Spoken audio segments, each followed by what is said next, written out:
I'd like to put your hands together to welcome to the stage, to the floor, Nancy.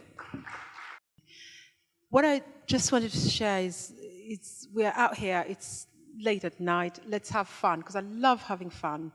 And my fun starts with my story. So my daughter is 17, and I say to her, you get speakers at prize giving day at your school every end of term. What do you remember about them? She said, oh, Mom, I don't even listen to them. I said, really? She said, yeah. And I said, is there any you remember? She said, oh, only the ones that talk about a personal story. So tonight, even if you don't remember what I've said, I will not get offended. But I started thinking about it and thought, we all have a story. And I'll probably take a hint from my 17-year-old and just talk about a story, because I think everyone has a story, and everyone's story is very, very unique in many different ways.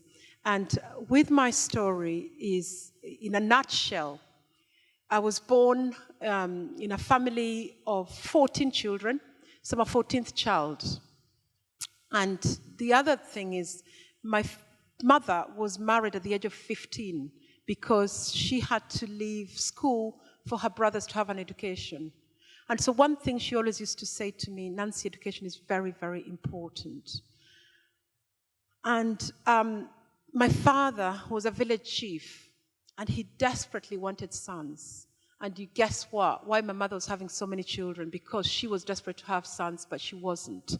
So of course, by the time I was born as a 14th child, when he realized I was a girl, he was so disappointed that I never ever got a name or a birth certificate. So my mother decided to name me after her father. So all my life I had a boy's name to begin with. So one of my sisters felt sorry for me and said, we can't really call her a boy all her life. So she then gave me Nancy, the name Nancy, and hence a birth certificate. Now the mystery is, I don't even know when I was born, because my sister then just put her hand in the air and said, well, we'll assume you were born in January. But later on, I actually discovered I wasn't even born in January. According to my other siblings, I was born under a tree in November. So I actually have 2 birthdays because no one really knows how I was born or when or what happened. But the story I want to talk about is the importance of just remembering where we're going and who we are and what happens with our opportunities that are presented to us. So I'm born, no name. Eventually I get a name. I go to school. I'm told important thing is education. I work hard. I come to England as a student just after my first degree. And no one, I'm sure, I don't know, for myself, I never woke up one day and thought, I'm going to set up a charity and change the world. That was the last thing on my agenda. I came, and I tell my daughter, I came as an economic immigrant because I was looking for better opportunities for myself. And so I come to UK as a student. I have a job. I'm training police officers. I am not charitable at all. When you're born, and that's one of the things I tell people, when you're born in a poor community, you don't volunteer because you don't do volunteering. It doesn't happen. And it's the other thing we're trying to change within the communities we support, is to encourage people to learn how to volunteer and give something back. So 1, I'm not a volunteer. 2, I don't do charity. 3, I've come to improve my life and for myself and my family. And then, of course, my mother, at 79, a baby is abandoned on her land. So she hears this baby crying day 1, because those of you who've been to Africa, I'm sure you know women, there's no creche in the village, so when they go on the farm, they take their babies with them. As they work, they stop, breastfeed, and carry on. And they do that for days. So of course she hears this sound of a baby crying, and she assumes it's the neighbor, so she doesn't do anything about it. Day 2, she hears the same sound, doesn't do anything about it. Day 3, she thinks, hang on a minute, why isn't that sound moving? Why is it static? Because usually it would move. So she goes to check, and to her shock and horror, it's a baby boy, 3-month-old baby boy, left abandoned with a bag of clothes in a plastic bag. At this point, he can hardly cry. So 1, it's a miracle he survived for 3 days, and 2, he'd been rubbing his heels on the ground, so there was no flesh left on his heels. And being African, it's warm. safari ants, we call them safari ants, I don't know why, had eaten all the skin on his back and entered any part of his body where there's a hole. So you can imagine he was in a really pretty bad state. So she does the right thing, takes him to hospital, comes back and starts to find out. Because again, in Africa, communities, everybody knows everybody. Everybody knows who's given birth. Everybody knows who's lost a 3-month-old baby. But to date, which is 15 years ago, no one has ever come forward to claim the boy. So I'm going to Kenya on holiday. I've got a busy life. I want to go and have a break with my mother. She doesn't turn up at the airport like she usually does. And I asked my siblings, where's my mother? I said, oh, she's got a baby. But they don't say any more about it. And I think, that's a bit strange. So I then get home, and she's there with this 6-month-old baby boy now, because she's had him for 3 months. It's now 6 months. And she's so attached to him. So she's sleeping with him, looking after him. He's crying in the night. And I'm pretty frustrated because I'm on holiday. I don't really want to hear the sound of a baby. So I get very angry with her, and I'm ashamed to say, frog marched her to the local police station and said to the police officer at the counter, I'm sorry, my mother is 79. She's not going to look after this baby. Can you find someone to do it? And bear in mind, I'm standing in front of the police counter. She's so ashamed of this modern daughter of hers who's lost the sense of humanity, embarrassing her. So she's standing way back. She does not even want to be identified with me. And the police officer just looked at me and laughed and said, 1, you're wearing Levi jeans, which means you have a bit of money. And 2, you have a bit of an accent. You go home and help your mother look after that baby because it looks like you have a bit of money. So the body language, my mother's body language does change very quickly. She now feels like she's been given the permission to look after this baby. So we go back home, and I said, we have to come up with a solution. You can't do this. It will kill you. We have to find a home for this baby. Until he's about a year old, we'll have him back. And so we compromised, and that was the agreement. So we found a home that was still being run by missionary nuns, Catholic nuns, and we took him there. And the price for the baby there a month was only £10. So I was quite happy to pay £10 a month. That carries on. She kept nagging me, she wants him back.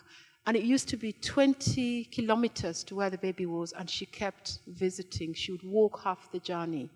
And before she died, one of the things she said to me, he always recognized her voice because they had this attachment. To cut the long story short, 15 years later, we have now set up daycare centers.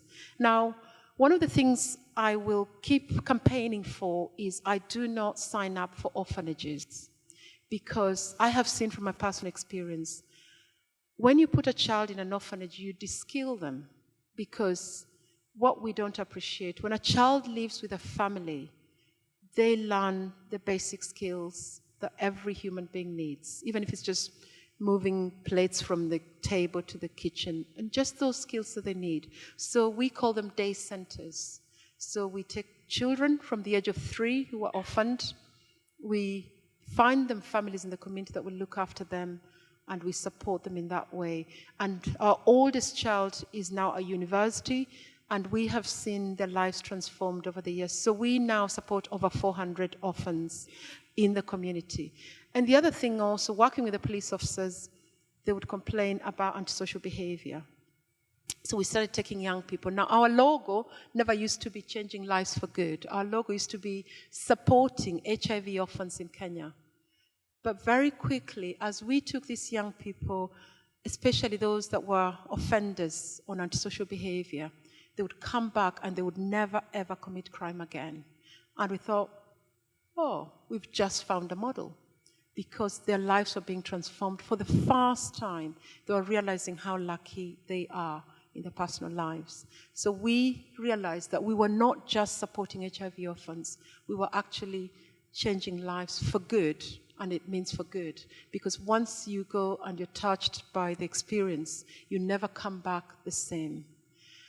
So one of the things, going back to my story, is I've learned 1, I was born a girl. I should have been born a boy. 2, I didn't have a name. It doesn't matter what your name is. It doesn't matter what your gender is.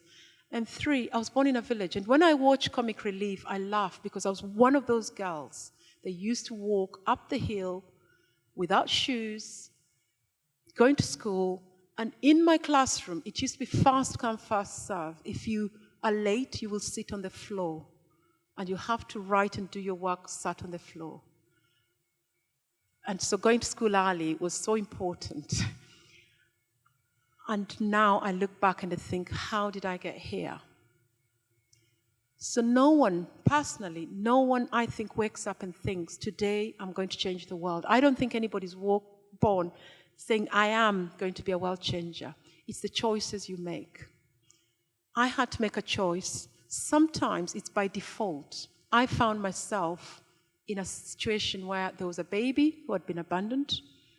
There were orphans, because when one of my sisters realized there was an issue in the community, she set up the first daycare center, and she called it Noah's Ark, which meant it's an ark, come. She announced in a local church she was going to start looking after orphans, and 60 turned up on the first day, and she picked only 15. And I always wondered, how did she pick 15? Because the day I was going to get to Kenya to ask her how she picked the 15, she died on the day I was traveling. So when I arrived in Kenya, she had died. And after her funeral, I said, can I see the 15 orphans? And I'll never forget their faces. And that's what inspired me. Because for those young 15 children, the only one person who had started feeding them had just died. I mean, how do you walk away from that? And 2, someone had started something who was so poor, had very little. And she had given herself to look after these 15. Yet I had so much, and I was choosing not to do it.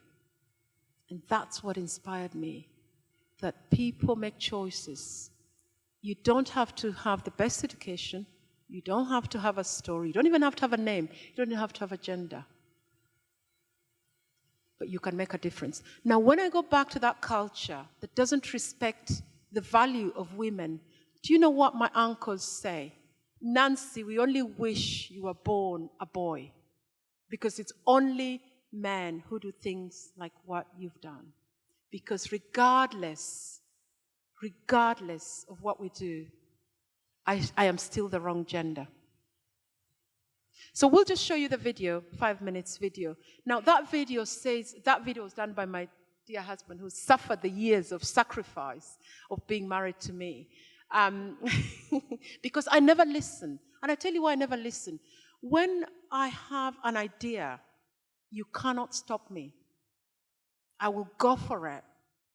And you might ask me, sorry, I'm digressing. How much time have I got?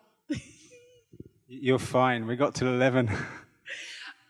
When I have an idea, you might ask me, Nancy, how did you come from Kenya? I did a teaching degree.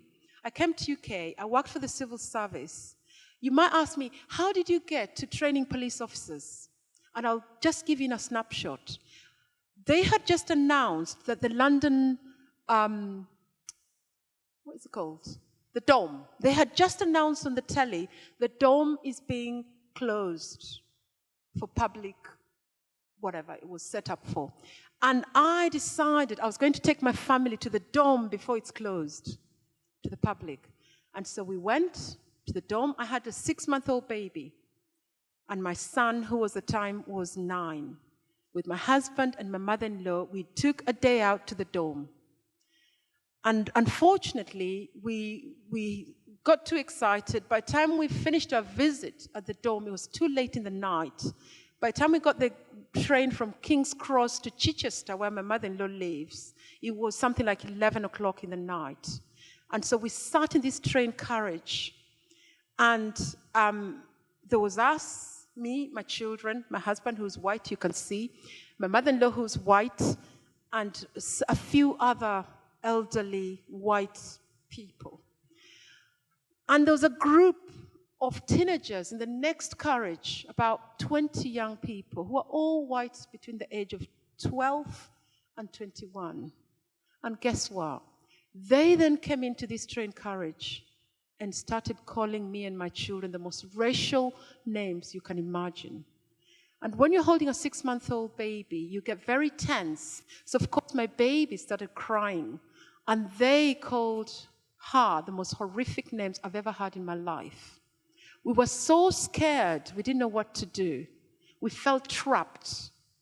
And they then started, I didn't even know trains have fire extinguishers. I'm sure they do. And they started threatening they will spray us with fire extinguishers. And one elderly white man said, "This is ridiculous what you're putting this family through. I'm going to make sure this train stops." And he pulled the chain and the train stopped.